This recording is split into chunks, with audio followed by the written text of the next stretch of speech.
Hello everyone and welcome. In today's video I'm going to be showing you guys how to install a auto dimming day-night mirror in your 10th generation Honda Civic covering years 2016 through present day. Now, as many of my viewers know, I actually own a 2017 Honda Civic Type R, and of course, oddly enough, or maybe not so oddly enough, that Honda decided to cheap out on our North American market Type Rs and not include a auto dimming mirror, which I really like a lot. A lot of the Honda accessories don't come with instructions, so I went to www.collegehillshonda.com and downloaded the installation instructions. It covers every version of the installation. Now, the Type R technically does not officially have this listed as an accessory, but others have reported that the LX or I think EX versions that don't come with the dimming mirror, it's 100% compatible.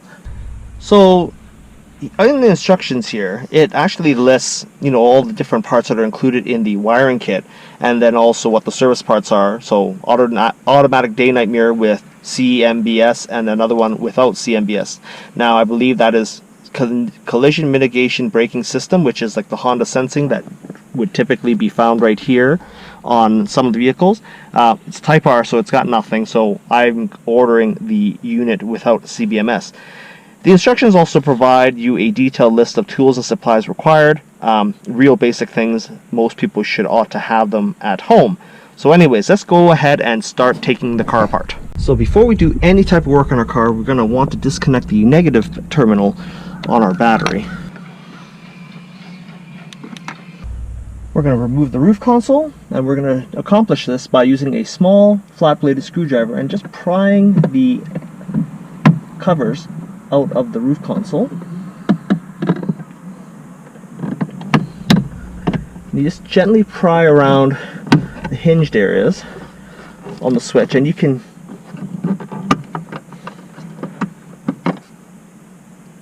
and that's what that looks like. Do the same for the other side.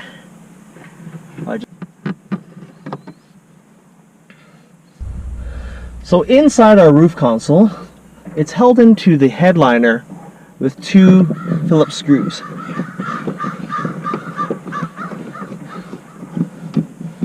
Let's undo that.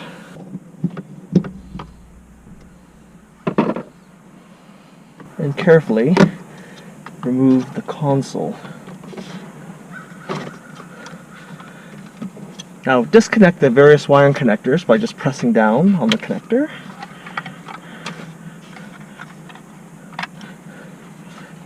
That's what it looks like. Remove the passenger side visor by popping it out and turning the retaining clip here 90 degrees counterclockwise. And carefully pulling it out.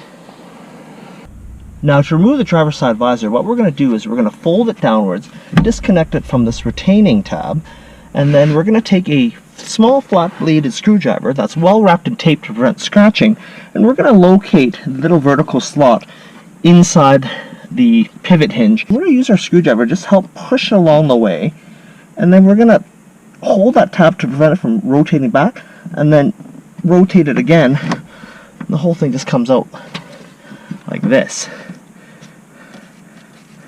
Just very carefully fish the wires through and disconnect your lighting harness, like so. Take off the driver's side visor retaining clip by turning it counterclockwise and then just letting it come out. Next, what we're going to do is that we're going to pull away this rubber seal along the A-pillar trim. What you can do is to get your hands underneath it and just gently tug away.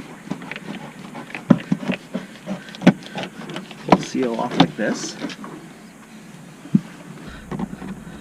And then we're going to get our tape cover screwdriver and just get underneath this side curtain airbag cover, which will reveal a screw. Just like that. And that will reveal an 8mm screw with a Phillips head. We can use our screwdriver and just undo it.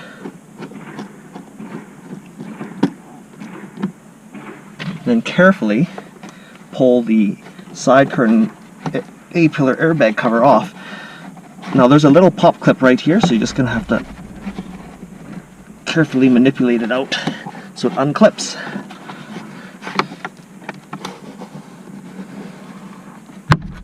Like so. And just wiggle, and that should just come out like this. So now that we've got that removed, we're going to now go ahead and remove the lower dash cover. We're just going to pull out to release the clips.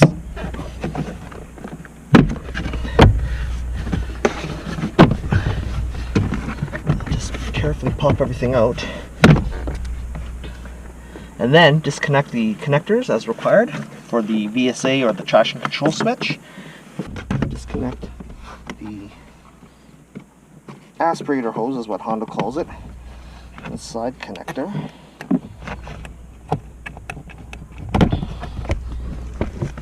Which is this little back piece in here. Using a Phillips screwdriver, we're going to remove the 2 screws on the side panel.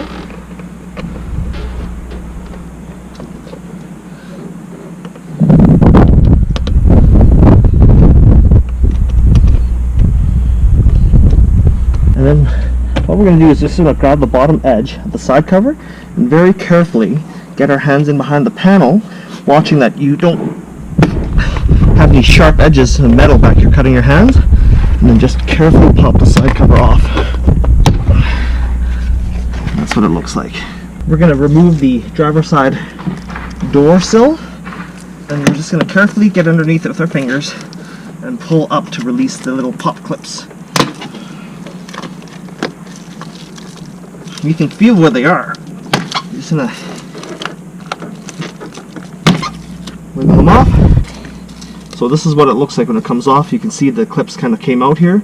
So we're just gonna yank those out and slide those back in.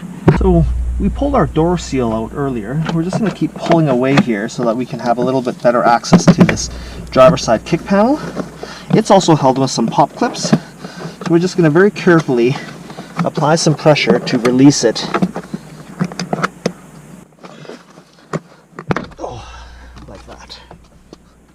So inside the box we've got the wiring harness, and then we've got sort of the zap straps or the tie wraps or zip ties, some foam, a wire concealer, and a little thing of wire labels.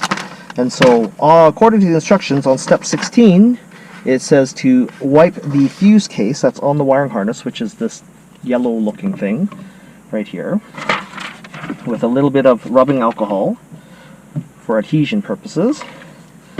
I'm just going to clean that up, dry it off. I'm going to peel one of the 2 amp option stickers, and then very carefully stick it onto the fuse case holder, like so. So one of the things that we need to do before we start installing this wiring harness is to measure out the length of the wire so that it properly suits whether or not our car has a collision mitigation brake system or not. So because this is a Type R, it doesn't, and therefore the instructions say, using masking tape, mark the spot 9.45 inches from the end of the connector. So we'll just round up to 9.5, right? So it's just a close approximation. We're going to take a piece of masking tape, and we're just going to tape it to mark where the wiring is going to, I'm assuming, stop in the headliner.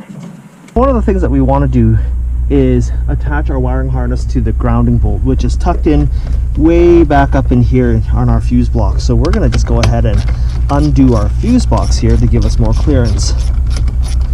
This is why, by the way, it's really important to make sure you've disconnected the battery so you don't short anything out on your car. You lower that, you can even disconnect some harnesses if you will, just to give you that bit of extra clearance. This is what it looks like with the fuse block undone, and I've disconnected the screen connector from the front of it.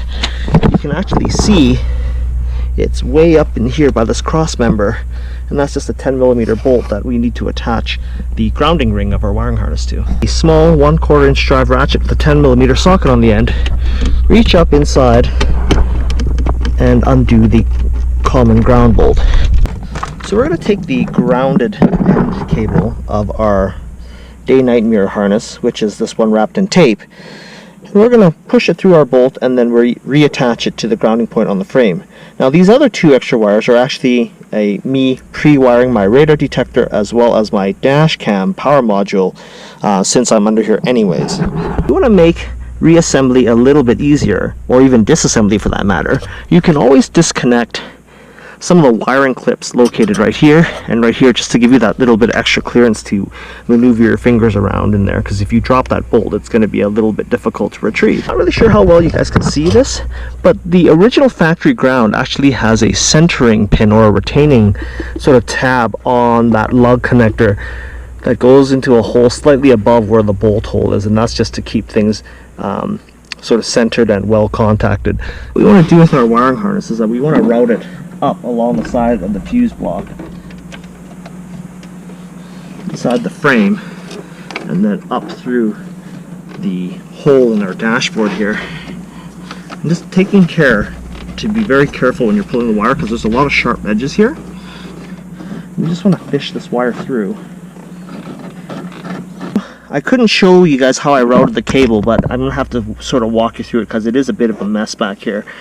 So our grounding bolt's way in there, if you guys can see that. What we're going to do is that there's this big thick curved wiring harness that sort of runs up along the firewall, and essentially we want to pull the wiring harness up along this, like the day-night mirror harness, up along this piece of split loom, and then go behind this frame and then follow the route up through the dash, such that this wiring comes out in behind this piece of split loom, because we don't want to hinder the side airbag operation. So if you see there how I've run it up in front of that split loom, and it's going to run up along the side here. But now go ahead and reinstall our fuse block, and just make sure when you're reattaching everything that any connectors you've disconnected have been plugged back in securely, and that there's no wires getting pinched anywhere.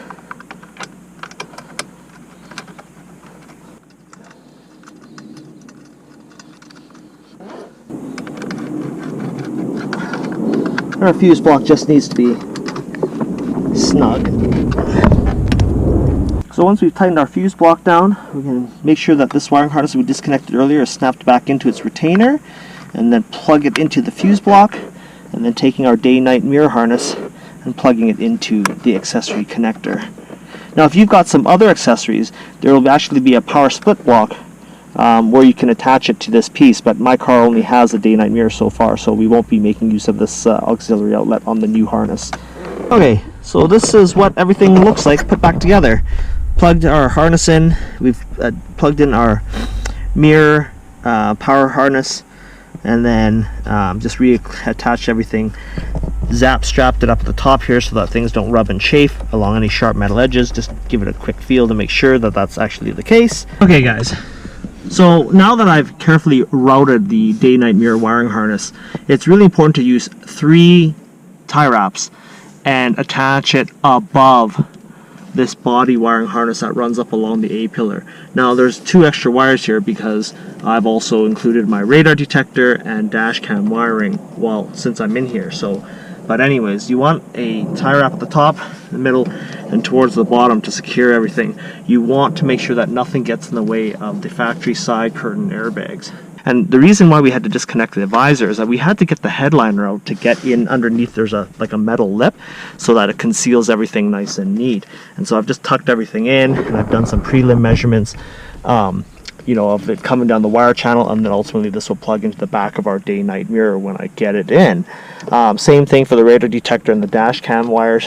I've left a little bit of extra space just so that I can plug everything in after the fact. We're just going to undo the screw and disconnect the factory manual mirror, and just by undoing this little torque screw and just lifting it up, and then taking our new mirror, which is Honda part number 76400SZA-A22. This is what she looks like. You can see there's the little light sensor on the front and the back. So then to install the new mirror, it's got a screw installed on it from the factory. So we're just gonna put it on and then just tighten up that set screw a hair so it doesn't come off. And it's just like literally tighten up so that it just doesn't slide off the holder. And then what we're going to do is that we're going to take our wiring harness, we're going to plug it into the bottom side of our mirror, put it in like that, and then just route our cables. Okay guys, so you had recalled earlier that on the Type R I had measured about 9.45 to 9.5 inches or so where I marked with masking tape. And actually it's interesting that the instructions don't really tell you exactly what that marker means until the very end, where the green tape that I put on the wire actually ends right at where the headliner wire where the wire exit of the headliner. So this is a final trim piece here. It's got some prongs, and that essentially will cover up the wire, if you will, and it just snaps in to the mirror holder like this. And then you pretty much, if you want, you can even tuck in your other wires, like say from your dash cam and what have you, and have it all pop out in the same spot, and then just basically slide up the cover so that it conceals everything. Okay guys, so final step is that the instructions call for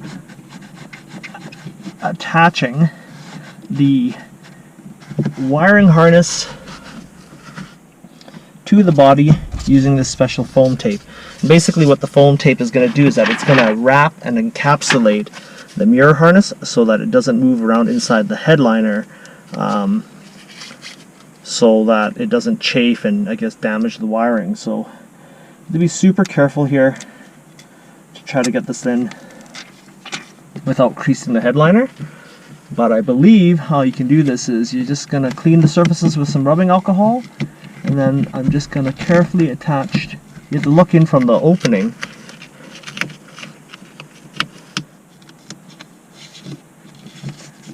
of where the ceiling console is. Then you're just going to basically take this foam tape, you're going to manipulate it inside the ceiling cavity or the roof cavity. You kind of encapsulate it, and then we have this wire cover where our radar detector and dash cam and what have you all kind of pop out. And that's all fine and dandy. We can now go ahead and start reinstalling everything in the reverse order of how we took it out.